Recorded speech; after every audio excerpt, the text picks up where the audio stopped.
2025 Asia କପ୍ରେ କୁଲଦୀପ ଯାଦବଙ୍କ ପ୍ରଭାବଶାଳୀ ପ୍ରଦର୍ଶନ ପରେ ଇଂଲଣ୍ଡ ସିରିଜ୍ରୁ ତାଙ୍କ ବାଦ୍ ପଡ଼ିବା ନେଇ ପ୍ରଶ୍ନ ଉଠାଯାଉଛି।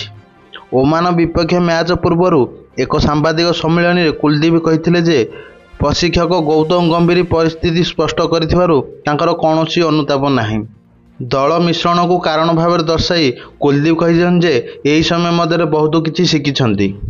ଭାରତୀୟ ବାମହାତୀ ସ୍ପିନ୍ ବୋଲର କୁଲଦୀପ ଯାଦବ ବର୍ତ୍ତମାନ ଉତ୍କୃଷ୍ଟ ଫର୍ମରେ ଅଛନ୍ତି।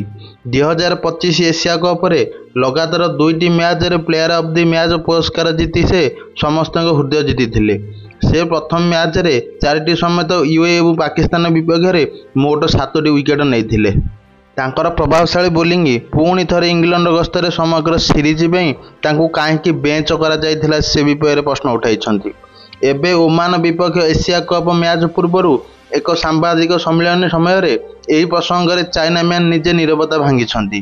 କୁଲଦୀପ ଯାଦବ ତାଙ୍କ ନୀରବତା ଭାଙ୍ଗିଲେ ଇଂଲଣ୍ଡରେ ଆଣ୍ଡରସନ୍ ତେନ୍ଦୁଲକର ଟ୍ରଫି ସମୟରେ ଅନେକ ବିଶେଷଜ୍ଞ ଏବଂ ପ୍ରଶଂସକ ଲଗାତାର କୁଲଦୀପ ଯାଦବଙ୍କ ପ୍ରତ୍ୟାବର୍ତ୍ତନ ଦାବି କରୁଥିଲେ।